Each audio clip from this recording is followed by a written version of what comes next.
chapter we are going to start with is leverage. So it's a small chapter. Now let us start. What is the meaning of leverage? 1 minute. Now, the term leverage refers to a relationship between two interrelated variables.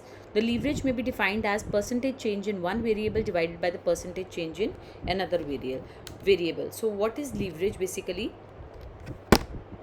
It is, number one, the relationship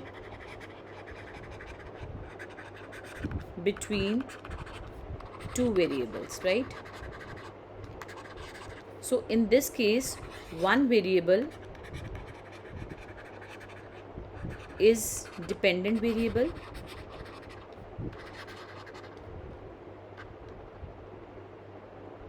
so one variable is your dependent variable,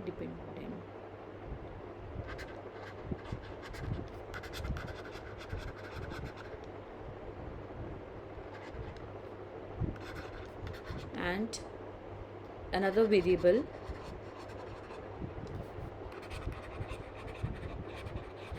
is independent variable.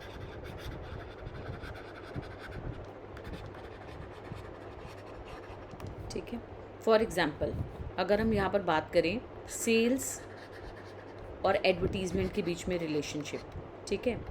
जैसे ही आप advertisement को increase करोगे आपकी sales बढ़ जाएंगी, यानी जितनी ज़्यादा एडवर्टीज़मेंट उतनी ज़्यादा sales. So that means our sales जो है वो हमारा डिपेंड करता है किसके ऊपर? एडवर्टीज़मेंट के ऊपर. सो सेल्स हमारा इंडिपेंडेंट वेरिएबल है और एडवर्टीज़मेंट हमारा डिपेंडेंट वेरिएबल है. तो लीवरेज जो है उसका फॉर्मूला क्या होता है? लीवरेज का फॉर्मूला होता है percentage change in dependent variable divided by percentage change in independent variable. ठीक है, ये हमारा फॉर्मूला है. तो जैसे इस केस में, इस एग्जाम्पल के केस में सेल्स और एडवर्टीज़मेंट के बीच में आप रिलेशनशिप देख रहे हो. So that means percentage change in sales, advertisement कराने की वजह से, मान लो आपकी सेल्स है 1 लाख, आपने एडवर्टीज़मेंट कराई, सेल्स हो गई 1,50,000, राइट. और एडवर्टीज़मेंट आपने इंक्रीज़ करी 20,000 से 40,000. ठीक है. सो आपका percentage change in dependent variable, तो चेंज कैसे कैलकुलेट करोगे आप? चेंज इज़ 50,000, परसेंटेज में चाहिए तो divided by base into 100, right. So percentage change कितना आ जाएगा? परसेंटेज चेंज इन सेल्स हो जाएगा, डिपेंडेंट वेरिएबल हमारा सेल्स है, upon percentage change in advertisement. So sales में हमारा चेंज है 50%, right, and 20,000 divided by, change यहाँ पर 20 है, डिवाइडेड बाय 20 बेस इंटू 100. तो परसेंटेज चेंज इन एडवर्टीज़मेंट कितना है आपका? 100%.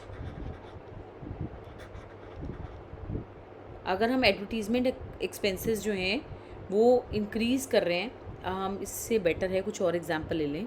Just give me 1 second. यहाँ पर अगर हम इसको 25,000 कर दें, आपको रीज़न अभी बताती हूँ. यहाँ पर आप 20 से 25, यानी एडवर्टीज़मेंट एक्सपेंस आपने 5,000 से बढ़ाया तो सेल्स आपकी ज़्यादा बढ़ी है. लीवरेज इफेक्ट तभी दिखेगा. Just 1 second. सो परसेंटेज चेंज है आपका 5,000 divided by base is 20,000 into 100. तो ये आपका हो गया 25%. ठीक है, 25%. सो 25%, तो आंसर आ जाएगा आपका 2.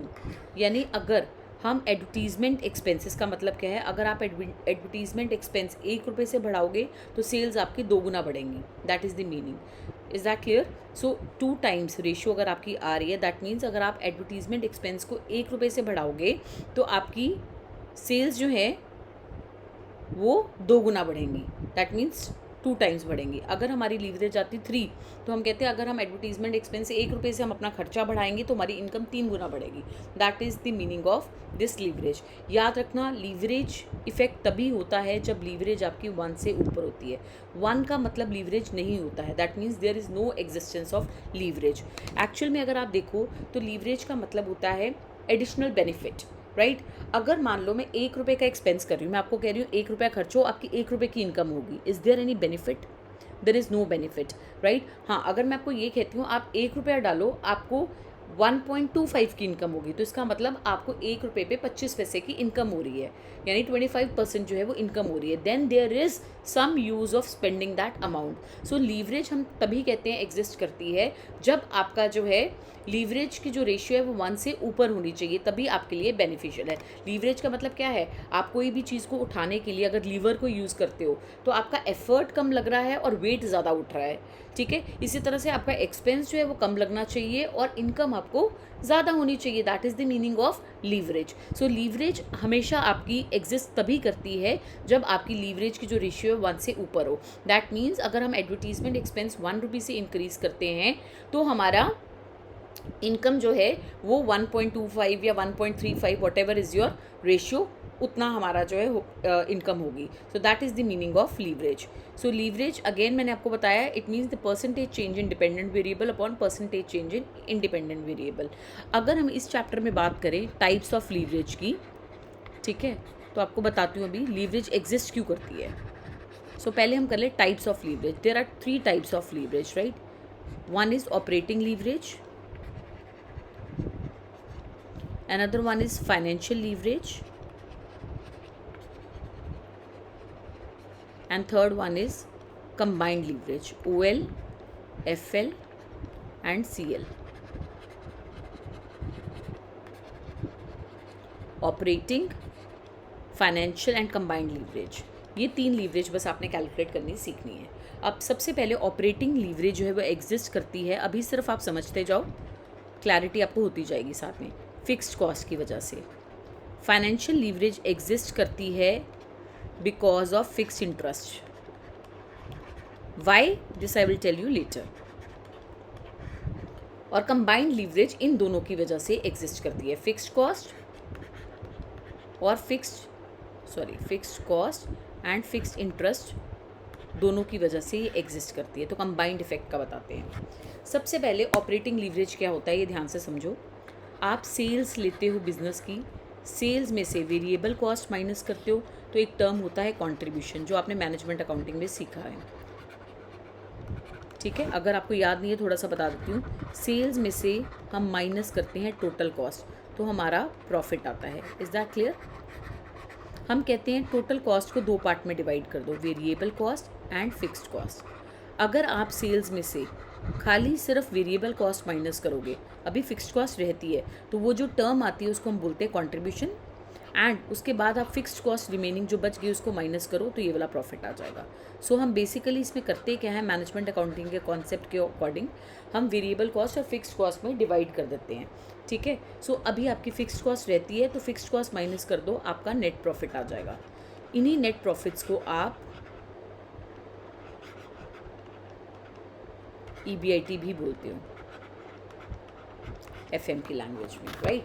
अब नेक्स्ट हम क्या करते हैं, EBIT में से हमारा ये पूरा प्रोसेस होता है, हम इंटरेस्ट माइनस करते हैं। इंटरेस्ट माइनस करने के बाद आ जाता है हमारा प्रॉफिट बिफोर टैक्स, फिर हम टैक्स माइनस करते हैं, हमारा आ जाता है प्रॉफिट आफ्टर टैक्स, ठीक है। इस प्रॉफिट आफ्टर टैक्स को आप नंबर ऑफ शेयर्स से डिवाइड करते हो, तो आपके पास EPS आ जाता है। Is that clear? That is the whole thing. हमारा पर्पस होता है अर्निंग पर शेयर। फिर अर्निंग पर शेयर में से आप कुछ डिविडेंड डिस्ट्रीब्यूट कर देते हो, कुछ रिटेन कर लेते हो। तो ये है पूरी इनकम से लेके हमारी प्रॉफिट के कैलकुलेशन तक की कहानी। Is that clear? So sales के चेंज होने से, अगर मैं सेल्स अपनी 1 रुपये से बढ़ाऊँ तो हमारा प्रॉफिट के ऊपर क्या इम्पैक्ट होगा। सेल्स के चेंज होने से सबसे पहले ऑपरेटिंग लीवरेज ना सेल्स और ईबीआईटी के बीच में रिलेशनशिप को स्टडी करता है। इसका मतलब क्या है, सेल्स के चेंज होने से, ये ऑपरेटिंग एक्सपेंसेस होते हैं हमारे सारे, इसलिए हम इसको ऑपरेटिंग लीवरेज बोलते हैं। तो सेल्स के चेंज होने से हमारे नेट प्रॉफिट पे क्या इम्पैक्ट हो रहा है, यानी ईबीआईटी के ऊपर क्या इम्पैक्ट हो रहा है, that is known as operating leverage. Is that clear? फिर ईबीआईटी अगर हमारा बढ़ता या घटता है तो उसकी वजह से हमारे ईपीएस के ऊपर क्या इम्पैक्ट हो रहा है, this is known as financial leverage. Sales के चेंज होने से डायरेक्टली अगर हम ईपीएस के ऊपर इम्पैक्ट स्टडी करें तो इसको बोलते हैं कंबाइंड लीवरेज, यानी इसका इसके ऊपर, फिर इसका इसके ऊपर नहीं देख रहे, हम सीधा सेल्स के 1 रुपये से अगर हम सेल्स को बढ़ा रहे हैं तो हमारा ईपीएस कितना बढ़ेगा, that is known as combined leverage. ठीक है, सो सेल्स के, सबसे पहले सेल्स के चेंज होने से ईबीआईटी के ऊपर क्या इम्पैक्ट हो रहा है। अगर मैं सेल्स 1 रुपये से बढ़ाऊंगी तो मेरा प्रॉफिट भी बढ़ सकता है, कितना, हाउ मच। सो ये हम फाइनेंशियल ऑपरेटिंग लीवरेज के थ्रू जो है वो बताते हैं। तो इसका मतलब सेल्स अगर चेंज हो रही है तो हमारा ईबीआईटी, देखो प्रॉफिट के चेंज होने से सेल्स नहीं चेंज होगी, सेल्स के चेंज होने से प्रॉफिट जो है वो चेंज होगा। याद रख लो नीचे वाला आपका जो है वो डिपेंडेंट वेरिएबल है। सो इसका मतलब ऑपरेटिंग लीवरेज का फॉर्मूला क्या हो गया, लीवरेज का फॉर्मूला क्या होता है, percentage change in dependent variable divided by percentage change in independent variable, this is the formula of leverage.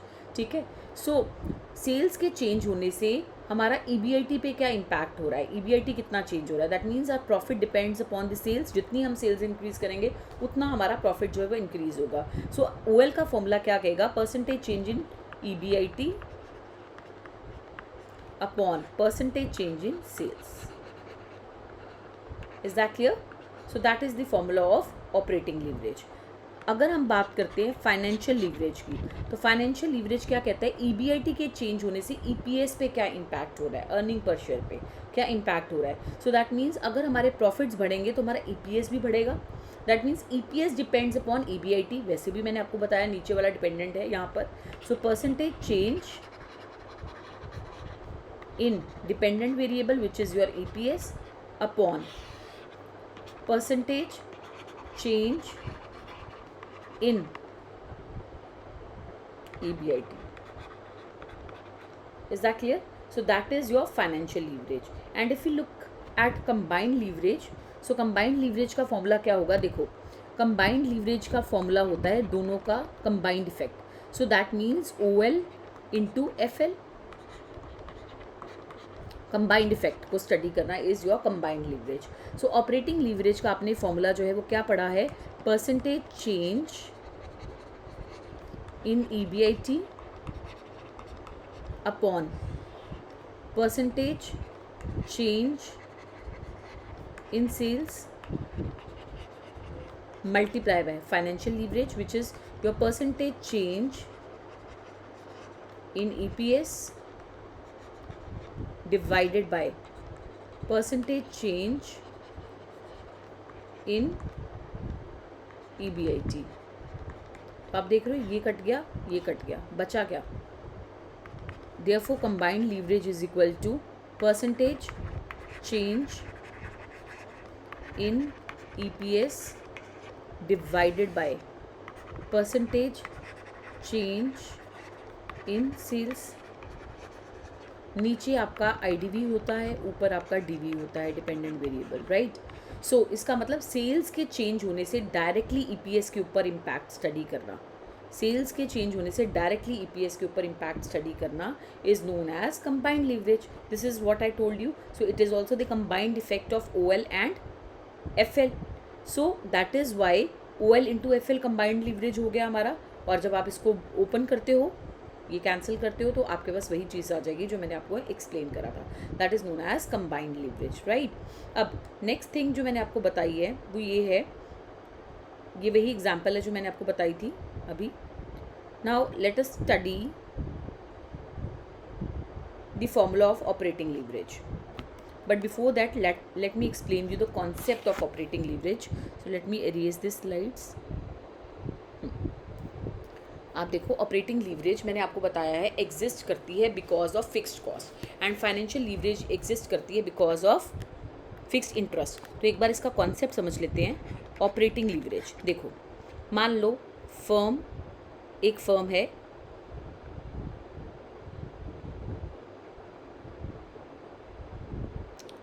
उसका हम ये लेते हैं ईयर 1 और दूसरा हम ले लेते हैं ईयर 2। अभी हमारा एक और कॉन्सेप्ट है। सो हम उसकी लेते हैं सेल्स 1 लाख, ठीक है, और ईयर 2 में सेल्स ले लेते हैं, पहले यही ले लेते हैं। ईयर सेल्स हैं 1 lakh minus variable cost. Let's say इनकी वेरिएबल कॉस्ट है 40,000 और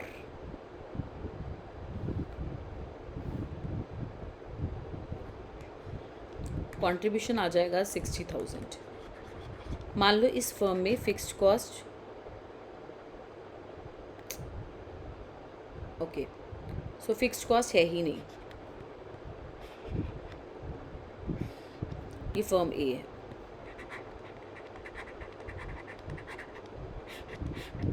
ठीक है, फिक्स्ड कॉस्ट है ही नहीं। अब अगले साल इन्होंने सेल्स डबल कर दी,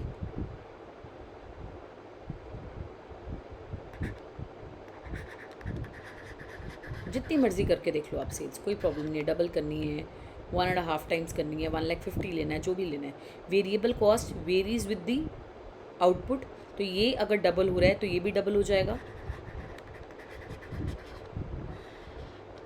सो दैट मीन्स ये आ जाएगा 1,20,000। फिक्स्ड कॉस्ट है ही नहीं इस फर्म में, ये भी आपका आ जाएगा 1,20,000, ठीक है। सो आप देख रहे हो यहाँ पर आपका क्या फॉर्मूला होता है, ऑपरेटिंग लीवरेज कितनी आ जाएगी, percentage change in sales 100%, 1 lakh divided by 1 lakh into 100 आ जाएगा आपका 100%, over percentage change in EBIT,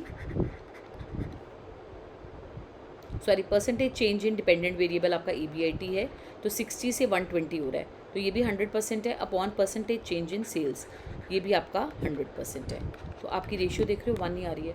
1 का मतलब 1 रुपया से अगर आप सेल्स इंक्रीज़ करोगे तो 1 रुपये से आपका प्रॉफिट बढ़ेगा, तो एक ही आप डाल रहे हो, 1 रुपये ही वापस मिल रहा है, तो आपको कोई बेनिफिट हो रहा है। So that means there is no leverage because इसमें फिक्स्ड कॉस्ट नहीं है। तो दूसरा एग्जाम्पल हम इसमें करके देखते हैं कि क्या फिक्स्ड कॉस्ट के होने से कुछ इफेक्ट होता है। सो फर्म बी की एग्जाम्पल ले लेते हैं। फर्म बी में ईयर 1 एंड ईयर 2, ठीक है, सेल्स 1 लाख और ईयर 2 में डबल कर दिया उन्होंने sales 2 lakh minus variable cost. अब मान लो वेरिएबल कॉस्ट है इनकी 40,000 और ये भी डबल हो जाएगी 80,000, ठीक है। सो आपका कंट्रीब्यूशन आ जाएगा यहाँ पर 1,20,000। अब मान लो इस फर्म में 10,000 फिक्स्ड कॉस्ट भी है, ठीक है, तो फिक्स्ड कॉस्ट है मान लो 10,000, fixed cost will remain fixed,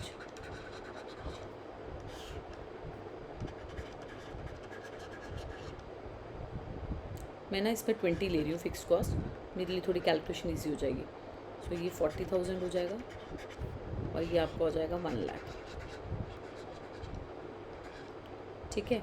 अब परसेंटेज चेंज इन EBIT कितना हो गया, 60/40, the difference upon base into 100। So OL calculate करने के लिए परसेंटेज चेंज इन EBIT, तो परसेंटेज चेंज इन आपका EBIT हो जाएगा, 1 second let me calculate this. So it is 60,000 change है आपका डिवाइडेड बाय 40,000, सो 1.5 आ जाएगा ये into 100, 150 upon percentage change in cells which is 100%, तो ये आ जाएगा 1.5। तो आप देख लो लीवरेज एग्जिस्ट कर रही है बिकॉज ऑफ फिक्स्ड कॉस्ट। तो अगर आपकी फर्म में फिक्स्ड कॉस्ट नहीं है तो लीवरेज हमेशा 1 आएगी, आप कैलकुलेट करके देख लो जितनी बार मर्जी। So because of existence of fixed cost रहती है, जिसकी वजह से जब हमारे सेल्स बढ़ती है तो हमारा जो है प्रॉफिट उससे ज़्यादा इंक्रीज़ होता है। That is Y operating leverage जो है वो एग्जिस्ट करती है। सो 1.5 इसका मतलब क्या है, अगर आप सेल्स 1 गुना बढ़ाओगे, 1 रुपये से बढ़ाओगे, तो प्रॉफिट आपका 1.5 रुपये से बढ़ेगा, यानी 50 पैसे का एडिशनल प्रॉफिट आपको होगा। So that is why we say that leverage exist करती है। अब एक और कॉन्सेप्ट समझ लो आप, डिग्री ऑफ ऑपरेटिंग लीवरेज। देखो, अगर आपके पास एक फर्म का 2 साल का डेटा है तो आप चेंज कैलकुलेट कर सकते हो, लेकिन अगर आपके पास एक ही फर्म का डेटा है, ठीक है, फॉर एग्जांपल मैंने कहा सेल्स हैं 1 लाख, फिक्स्ड कॉस्ट है, सॉरी वेरिएबल कॉस्ट है आपकी 40,000 एंड कंट्रीब्यूशन है आपका 60 हो गया, फिक्स्ड कॉस्ट है आपकी मान लो 20,000 और EBIT आपका आ जाएगा 40,000। अब इस केस में कंपैरिजन नहीं हो सकता, या फिर ये फर्म ए है, अगर एक फर्म है और दूसरी फर्म है तो उन दोनों फर्म्स का नेचर डिफरेंट हो सकता है, तो आप कंपैरिजन कैसे करोगे? Is that clear? So that is Y तब भी आपने परसेंटेज चेंज वाला फॉर्मूला नहीं लिखना। अगर एक ही फर्म में 2 सालों का डेटा है तो परसेंटेज चेंज वाला फॉर्मूला लगेगा, और अगर एक ही फर्म का 1 ही साल का डेटा है या 2 डिफरेंट फर्म्स है तब भी आप परसेंटेज चेंज वाला फॉर्मूला यूज़ नहीं करोगे। तब हम कैलकुलेट करते हैं डिग्री ऑफ ऑपरेटिंग लीवरेज, जिसका फॉर्मूला होता है ऑपरेटिंग लीवरेज। बताओ किस की वजह से एग्जिस्ट करती है? Because of fixed cost. तो फॉर्मूला लर्न करने का तरीका, फिक्स्ड कॉस्ट के ऊपर वाली चीज़, फिक्स्ड कॉस्ट के नीचे वाली चीज़, ये सबसे इंपॉर्टेंट क्राइटेरिया है ना हमारे लिए ऑपरेटिंग लीवरेज में। तो इसके ऊपर वाली चीज़ ऊपर ले लो और नीचे वाली चीज़ को नीचे ले लो। Is that clear? तो अब क्या आ जाएगा, 60,000 divided by 40,000। So 60,000 divided by 40,000 आप करोगे तो भी आपका क्या आ जाएगा, 60 डिवाइडेड बाय 40 क्या आ जाएगा, 1.5। तो तब भी देखो आपकी लीवरेज जो है एग्जिस्ट कर रही है, 1 से ऊपर आ रही है। Is that clear? तो जब आपके पास एक ही साल का डेटा हो तो फॉर्मूला ये वाला लगेगा, और अगर एक फर्म का 2 साल का डेटा हो तो आपका फॉर्मूला लगेगा परसेंटेज चेंज वाला। Is that clear? So this is the formula for degree of operating leverage. तो आपको खुद से आइडेंटिफाई करना है डिपेंडिंग अपॉन द क्वेश्चन कि आपका degree of operating leverage DOL calculate होगा या OL कैलकुलेट होगा। As and when we'll do more examples आपको क्लैरिटी मिलती जाएगी इस पर, ठीक है। सो उसके बाद यहाँ पर देखो, यहाँ पर हमारे पास 2 साल का डेटा है। ABC sales 1000 units, 10 per unit, cost of production है 7, 10 और कॉस्ट ऑफ प्रोडक्शन है 7, तो आपके पास कंट्रीब्यूशन आ जाएगा 3, ठीक है। 3 इंटू 1000 कर दो, 1000 यूनिट्स हैं। अब suppose the firm is able to increase the sales level by 40%। अब 10 की जगह सेल्स आपकी जो हैं वो 1400, 1000 की जगह 1400 हो गई, ये 1000 होगा, ठीक है, 10,000 सॉरी, 1000 इंटू 10 7,000 और ये कंट्रीब्यूशन आ गया। कहते अब अगर आपकी सेल्स जो है 1400 यूनिट हो जाती है, सेल्स 40% से इंक्रीज़ हो जाती है, तो 1400 इंटू 10 14,000, 7 इंटू 1400, ठीक है, 1400 यूनिट हो गए अब आपकी सेल्स के। तो 14 इंटू 7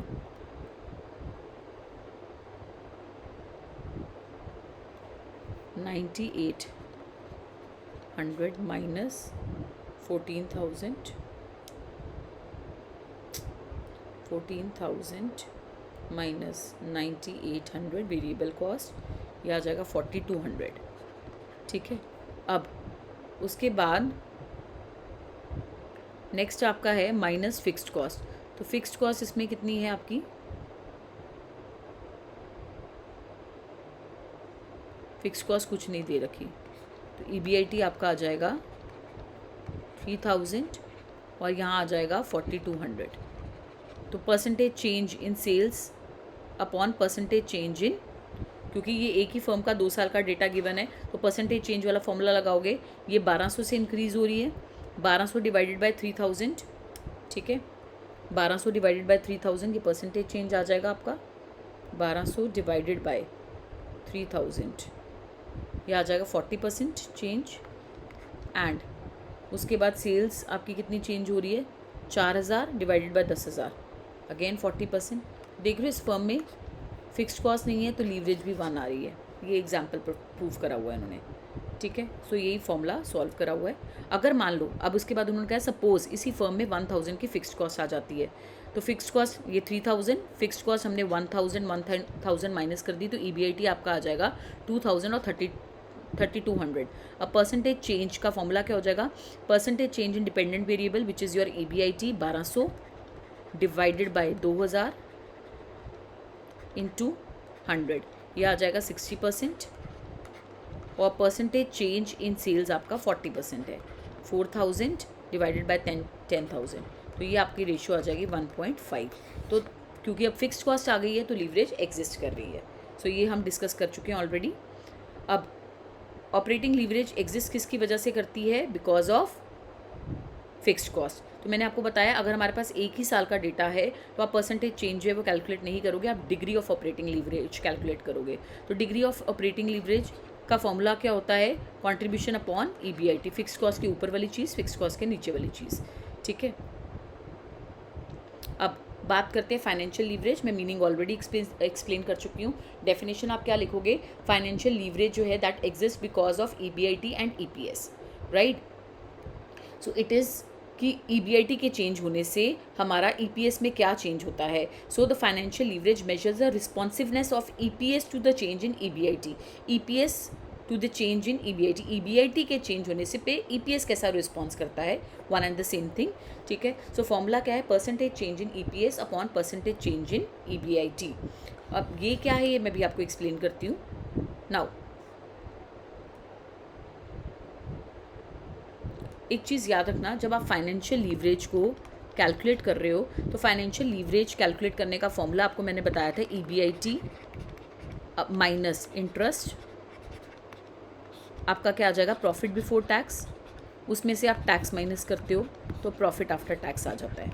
अब मान लो आपको क्वेश्चन में, ध्यान से इस चीज़ को याद रखो, क्वेश्चन में टैक्स ही नहीं दिया तो ये ज़ीरो है, मान लो ये आपका 50,000 है profit before tax, zero minus करोगे तो ये भी 50,000 ही आ जाएगा, सेम ही आएगा। तो PBT ही आपका पैट भी हो सकता है if taxes are not given.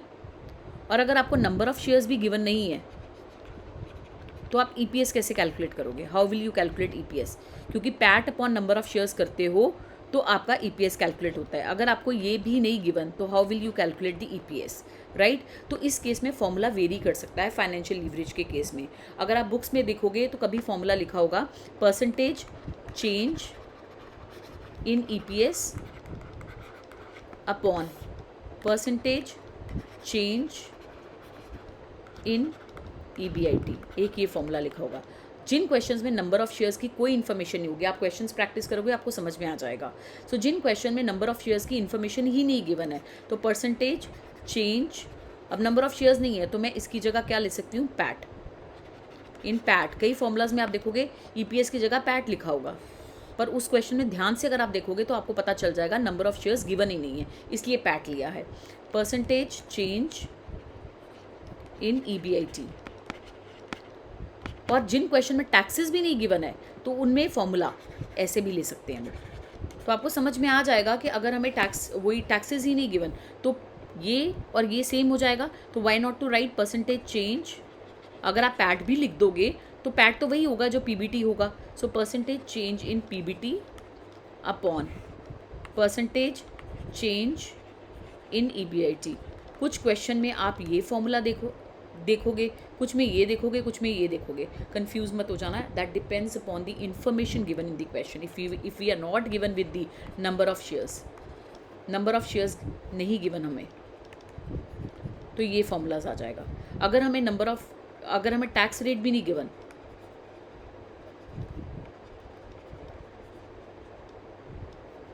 ये भी गिवन नहीं है तो हम कैसे कैलकुलेट करेंगे बताओ। तो PBT ले लेना डायरेक्टली, ठीक है। उसके बाद अगर 2 साल का डेटा है तो परसेंटेज चेंज कैलकुलेट कर सकते हो, लेकिन अगर सिंगल ईयर का डेटा है या 2 फर्म्स का अलग अलग डेटा है तो परसेंटेज चेंज का फॉर्मूला यूज़ नहीं करना। तब आपने कैलकुलेट करना है डिग्री ऑफ फाइनेंशियल लीवरेज। और डिग्री ऑफ फाइनेंशियल लीवरेज, अब फाइनेंशियल लीवरेज एग्जिस्ट करती है इंटरेस्ट की वजह से, फिक्स इंटरेस्ट की वजह से। तो इंटरेस्ट की ऊपर वाली चीज़, इंटरेस्ट के नीचे वाली चीज़, तो इसका फॉर्मूला तो एक ही रहेगा, EBIT अपॉन PBT, ठीक है सब, जब आपके पास 2 सालों का एक ही फर्म का 2 साल का डेटा नहीं गिवन है, एक ही साल का डेटा गिवन है, तो आप चेंज कैसे कैलकुलेट कर सकते हो? तो फॉर्मूला बन जाता है EBIT upon PBT। Is that clear? और अगर 2 अलग अलग फर्म्स है तब भी आपको DFL ही कैलकुलेट करना है, दोनों फर्म्स में चेंज मत कैलकुलेट करना। चेंज तब कैलकुलेट करते हो जब आप एक ही फर्म का 2 साल का डेटा आपको गिवन होता है। Is that clear? So that is about financial leverage. और डिग्री ऑफ कंबाइंड लीवरेज अगर आपको कैलकुलेट करनी है तो आप देखो उसका फॉर्मूला था डिग्री, अगर आप देखो आपका डिग्री ऑफ ऑपरेटिंग लीवरेज का फॉर्मूला क्या था? C upon EBIT। Degree of financial leverage का फॉर्मूला है आपका EBIT अपॉन PBT। और CFL का formula degree of combined leverage, sorry DCL का फॉर्मूला क्या होगा? DOL into DFL।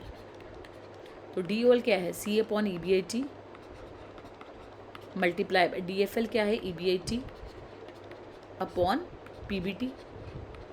तो directly contribution upon PBT is your degree of combined leverage. That is the formula, right?